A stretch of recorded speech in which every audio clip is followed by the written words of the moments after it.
Evaluating your sources.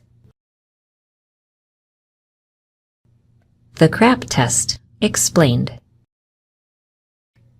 There are many methods of evaluating information, but one of the more popular is the CRAAP test, which is an acronym for Currency, Relevance, Authority, Accuracy, and Purpose. Let's examine each part of the evaluation model. Currency. Here is a 2014 book about the Ebola virus subtitled The Natural and Human History of a Deadly Virus.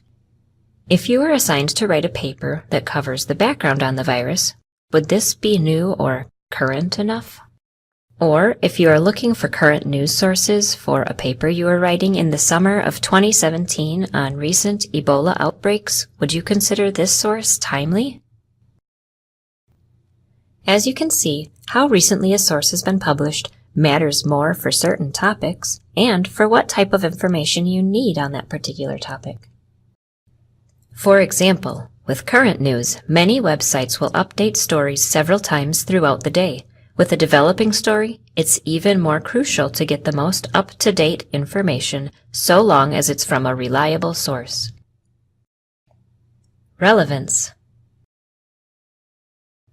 Sometimes it's obvious whether you have found a relevant or an irrelevant article on your topic.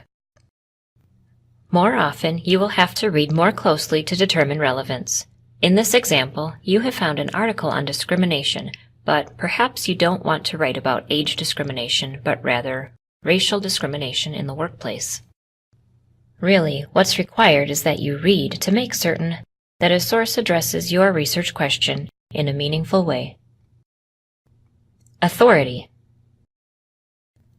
The most important criteria is the answer to the question, according to whom?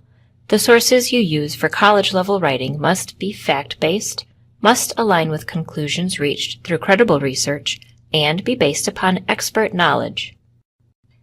For example, an opinion article written by Bob Gates, the former Secretary of Defense under both Presidents Obama and Bush, would likely be a trusted source on how a given law might impact the military.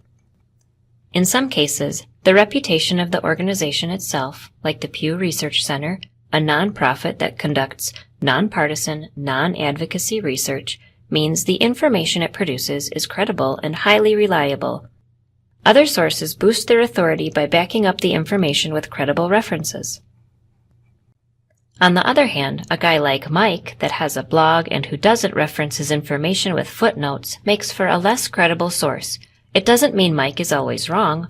However, if you cite Mike's blog in your paper, there is a good chance a faculty member will question if you have done the work necessary to find the best source. Accuracy isn't a difficult concept, but it will require that you gather enough general knowledge to compare sources for the degree to which they're providing correct information. And beyond checking facts, you will have to determine whether or not the conclusions the authors find make logical sense based upon the data you discover and what you learn about your topic. Finally, what is the purpose of the source?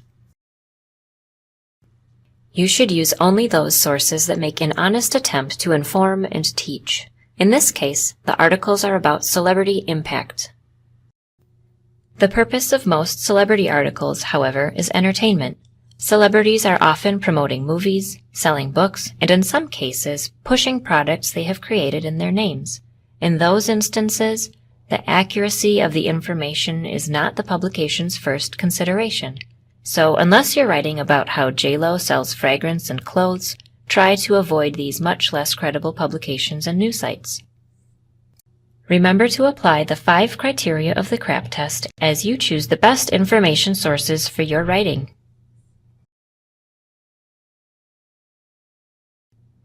Thank you for viewing this HOWLER tutorial.